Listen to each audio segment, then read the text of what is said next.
Okay, welcome to this next video when we're looking at an introduction to the business environment. Now, it's important to actually think about why organisations actually exist, and this is something we've been covering already in the group. And we know that many actually exist solely to make or pursue profits, and I think of examples like the pub or the supermarket or a car manufacturer. They're there solely to actually make a profit for their owners, for their shareholders. There are of course some organisations who are actually there to promote general social welfare, so they're not actually there to make a profit, but they're promoting welfare. And if I think of examples, I think of people like the NSPCC and the RSPCA. So whatever the reason why they exist, all organisations do have a function to actually perform. And Ricky Griffin, he argues in his theory that regardless of its purpose or mission though, any organisation must be properly aligned with its environment if it's likely to be effective. It needs to know what it's doing. It needs to actually work within its environment, otherwise it won't be effective. And whether you're actually wanting to be effective in that promotion of the welfare or actually in promotion of profits, you do want to be effective. Laurie Mullins is another famous management theorist, and what he actually argues is that organisations exist in order to achieve objectives and to provide satisfaction for their members. In order to achieve those objectives and provide satisfaction with their members. So two slightly different takes on why organisations exist. So if we ask the question, do organisations run in the same way? Yes or no? How would you answer? I think probably you'd say no. And there are actually a lot of different reasons though on how the best way of running a business is achieved. Now, some organisations actually seek aggressively to maximise their profits. All they want to do, make profits. And other organisations want to grow at any cost. They really want to increase their market share. And if we were thinking about Tesco's, for example, over recent years, all it seemed to want to do is expand, expand, expand everywhere and large scale.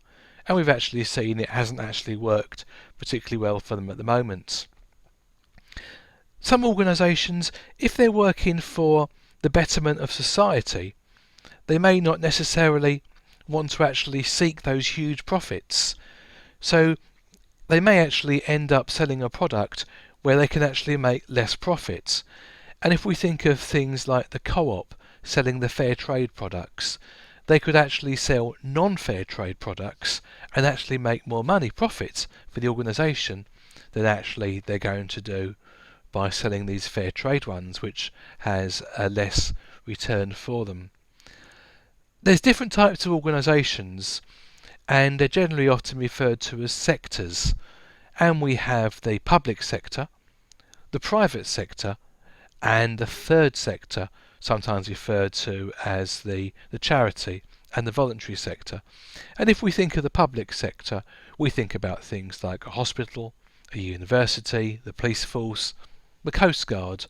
A private sector, we're thinking of businesses there to generate profits. And the third sector, the charities and sort of voluntary organisations. If we think of the private sector in more detail, they're actually then divided into different types. And we start off with the sole trader. And we think, well, what is a sole trader? It tends to be referred to as the one-man band. So it's the one-man business. It could be a plumber, it could be an electrician. Basically the way it works is they keep all the profits from their business, yet they have unlimited liability. So if anything goes wrong, if there's bills that have to be paid, they could actually end up losing their house because they are the business. So a sole trader, you keep all the profit, but you have this unlimited liability. And often examples to say tradesmen are those people who work on that basis. We then look about partnerships. And partnerships are groups or two or more people working together, where between them they keep all the profits. And again, they have this unlimited liability because they're jointly totally responsible for that business, whatever happens. And if we think of partnerships, we often think of things like solicitors, of doctors. The third grouping is in terms of limited companies. And actually limited companies themselves break down into two separate organisations here. We have the private limited company where there's no shares publicly available. So it might be you decide to run a business yourself, but rather than be a sole trader, you set it up through a limited liability cover, where there's no shares available to anyone, so it's what's known as a private limited company. We also then have a public limited company, and that's actually where the shares are traded openly on the stock market. Now, with both types of limited companies, they both will employ staff, and the directors will actually receive a dividend on any profits made.